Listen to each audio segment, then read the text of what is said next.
Hey everybody, Zombie Survival Guy here again for a second episode of Murder Machines. So in the last episode, we went out and we purchased an AR lower receiver, and we're still waiting for a lot of the parts to come in to put this weapon together so we can kind of all at the same time learn what goes into it and what makes it different from other rifles. While we're waiting on that, I wanted to talk about a few other things this week, just to kind of keep this going. I kind of feel like whenever we have one of these mass tragedies, we all talk about it really hard for about a week, maybe a week and a half, and then the news cycle kind of creeps up on us, and we all kind of forget to carry on the conversation. So I'm going to try to keep doing that. Try to keep talking about some firearm-related things from my perspective, and hopefully some folks will share their perspective with me, and we can kind of have a decent conversation.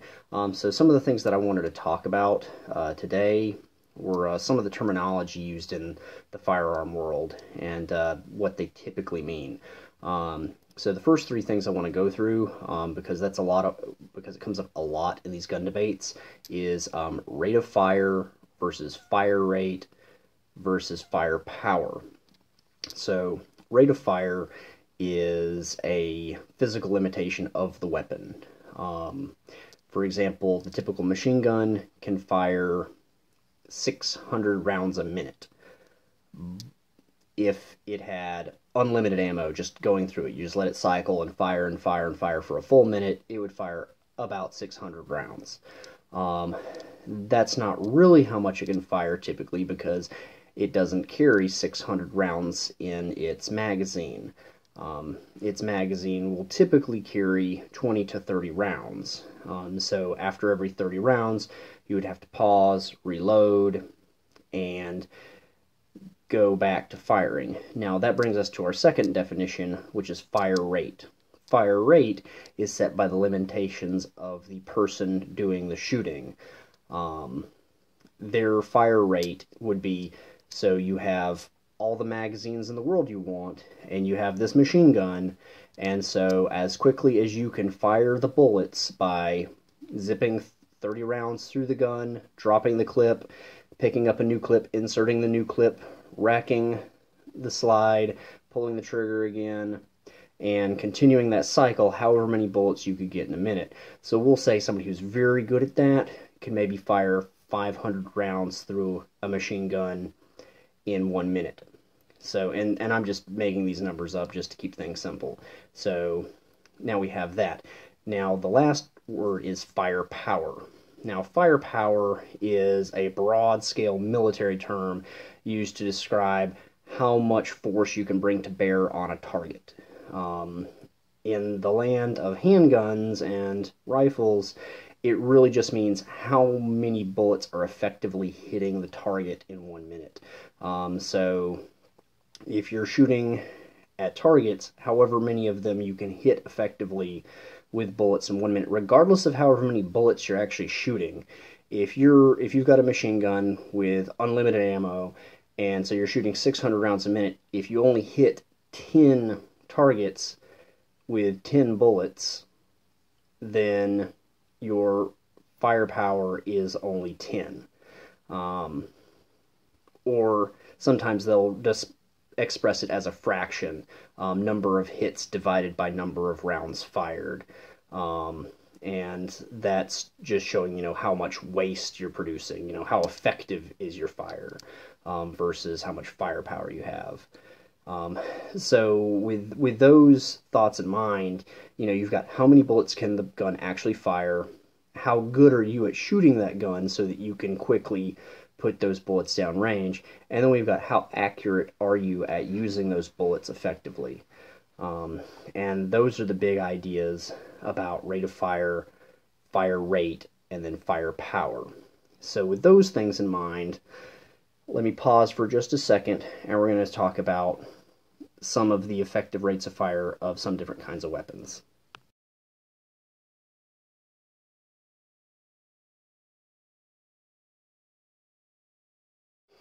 All right, so to talk about rate of fire, fire rate, and firepower, I've selected two pistols to kind of make a comparison between. Both of these weapons are empty, they're cleared, and I've made them safe. And to demonstrate that, our first weapon, this is a 357 revolver. It carries 6 357 Magnum rounds or 338 special rounds. This is what the bullet looks like that it would typically be carrying. There are some specialty rounds for this kind of weapon. You can get these little tiny shotgun shells. These are used for shooting snakes and other things like that. So this is the first weapon we're going to be talking about. And once again, to reiterate, this gun is empty. The chamber is clear. The barrel is clear. It's completely safe. Our second weapon we're going to be using is a Smith & Wesson M&P 9mm. Once again, this gun's completely empty. Chamber's empty. Magazine is out. It has been rendered safe for purposes of having this discussion, and this is the bullet it carries. So we'll just hold those side by side. This is a 357 Magnum. This is a 9mm. And so you can kind of get an idea of the scale, their difference.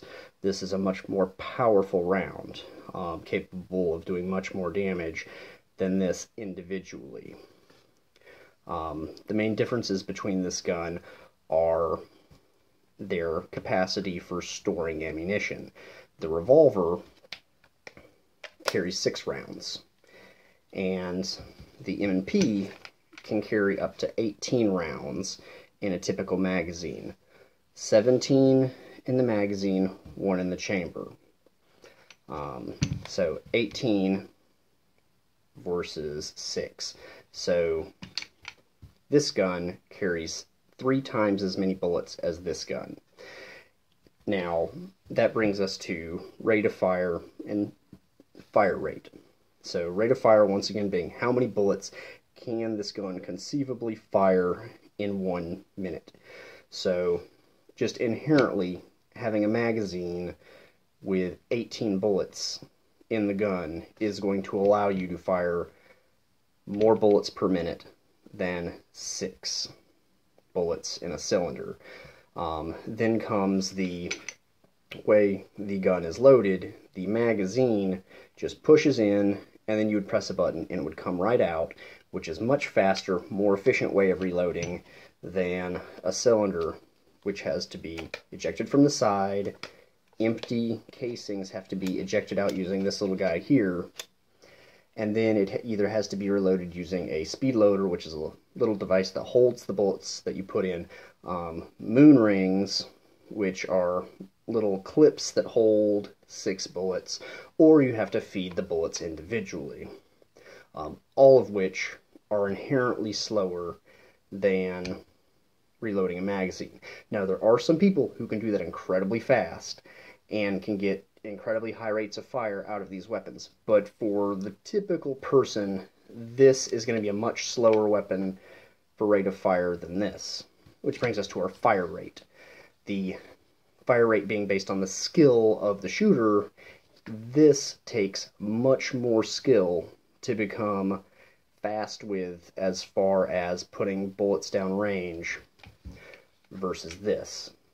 This has a much flatter learning curve. The learning curve on this is very smooth, very easy, and you can increase your rate of fire dramatically very quickly with practice. This takes a lot more work. So moving past that, we're talking about firepower. Now, with firepower, you're talking about how many of my bullets effectively hit. So now we're going to move both of these into a simulated firing position. So both of these weapons, you can see the size difference. The revolver is a much larger gun. It has a longer barrel that allows it to be much more accurate. than the 9mm at a longer distance. At close range, they're relatively similar. As distance goes out, the revolver becomes a much more accurate weapon. The other factors that go into make whether or not the gun's terribly accurate are the trigger and the trigger weight and things of that nature. But we'll talk about some of the differences between these two in a second.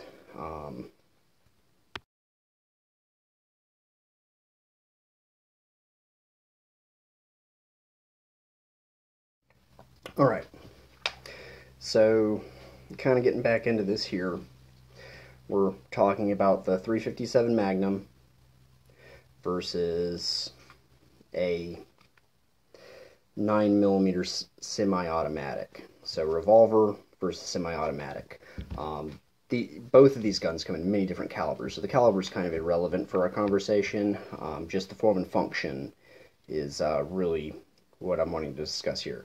So both of these weapons are what are called semi-automatic. That means that every time you pull the trigger, as long as there's a bullet in the gun, it'll fire. Now, obviously one of them carries more bullets than the other, so it has a higher rate of fire, typically. So we're going to talk about the revolver first. So there's typically two kinds of revolvers. This is what's called a double action revolver, but there are also what are called single action revolvers. Now the difference between them is a single action revolver is the kind of weapon like an old-timey cowboy might carry. They're still very popular for a number of reasons, but what I've got here is a double action revolver. The difference is that a single action revolver, you always have to cock the hammer and then pull the trigger. You cock the hammer, pull the trigger.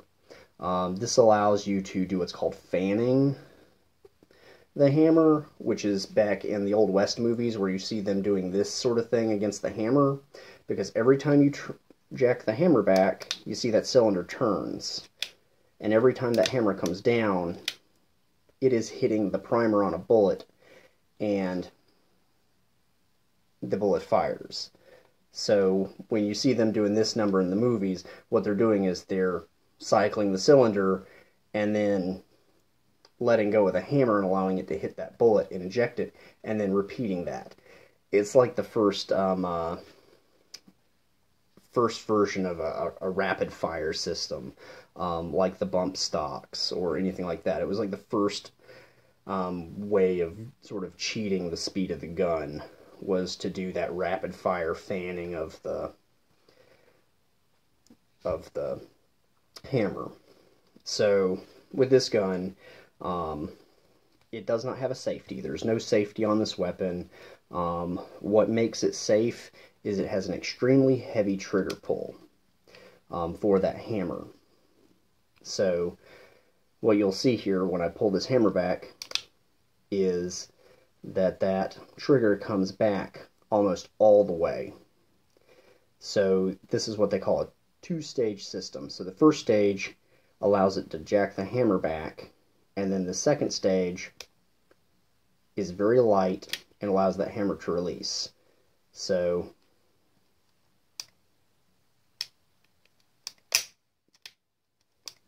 you can see that is much more difficult than this. So this is less accurate than that. And so the keys with that are, if you're wanting to be very accurate with this weapon, you're going to want to cock the hammer, aim, and then squeeze the trigger to fire. Makes it a very accurate weapon.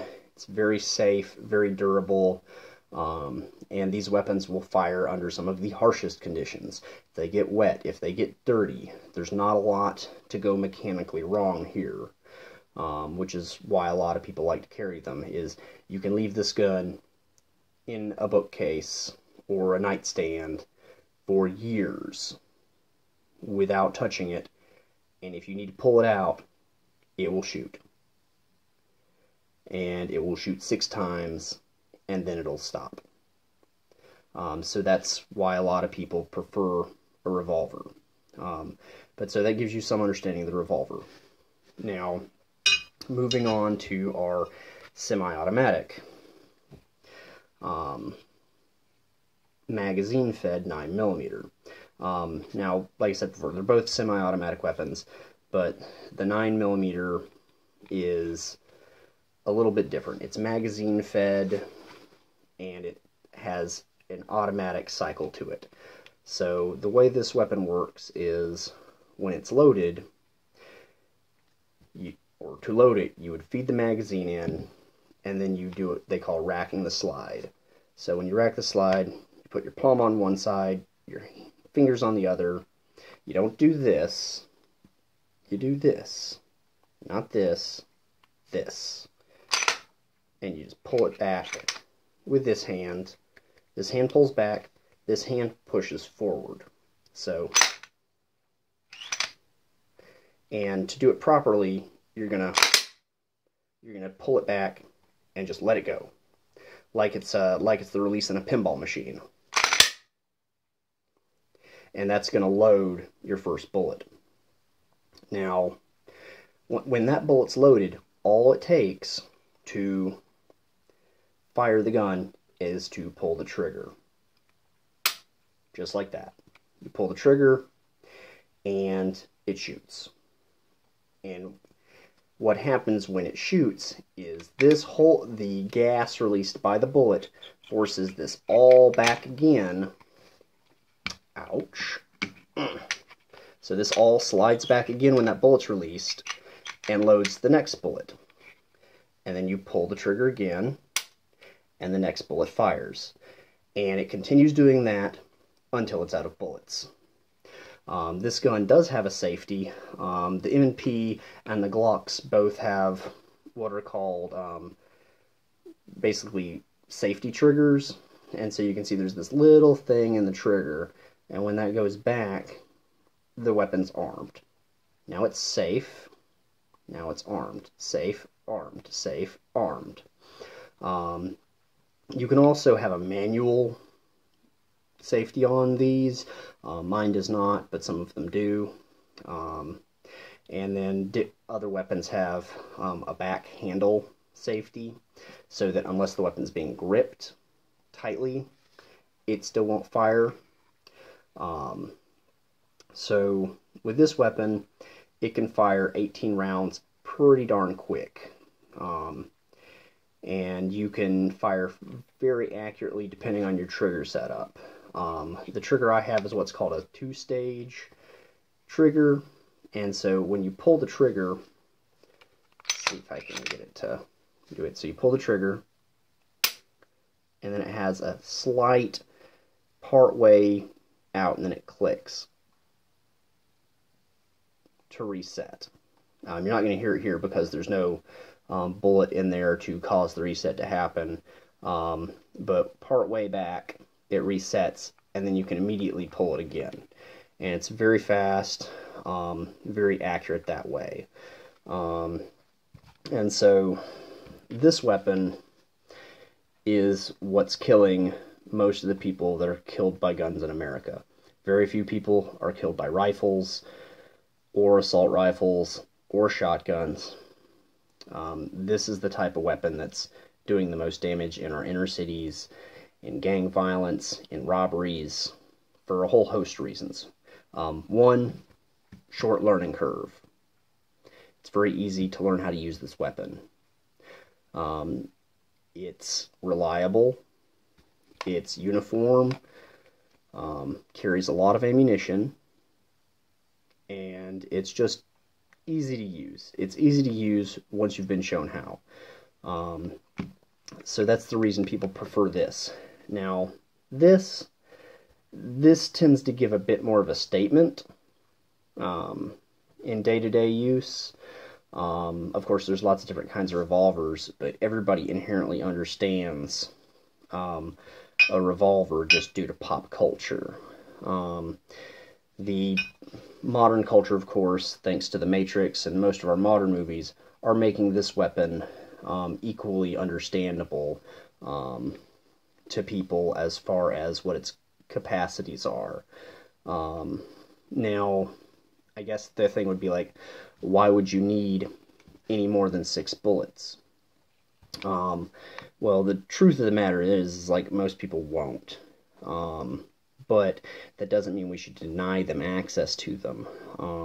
If if a woman was wanting to go and purchase a weapon for self-defense, and she's not really planning on practicing that much, maybe once a year, take the gun out, take it to the gun store or gun range, fire it a few times, make sure it still works, and then take it home.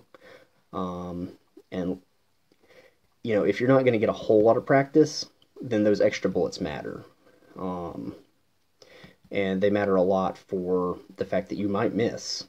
And if you've only got 6 shots, then you don't have very many chances of missing, especially if there's more than one assailant. You're talking about 3 bullets apiece versus 9 bullets apiece. So that's better odds in your favor if you're having to defend yourself. The other thing worth keeping in mind is that a lot of times, like, even though these bullets are very different sizes, effectively they're the same when it comes to the amount of stopping power. Statistically, it takes 2 of these bullets to stop an assailant. The first one doesn't do it every time. Theoretically, the 357 has more stopping power, but in practice, they find that it takes 2 bullets to stop an assailant.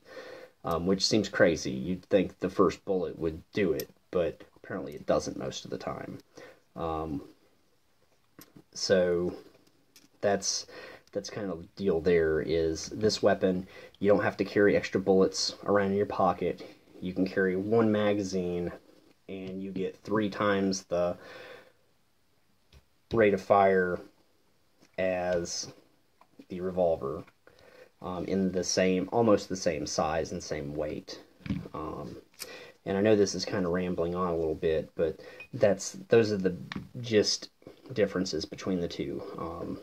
But it's just a matter of which one really looks scarier. One has a bigger bullet. One's more accurate. One's got more bullets, but is less accurate. Everything's sort of a trade-off. I'm going to pause this for a moment, and we'll come back to this in a little bit.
Alright, and we're back.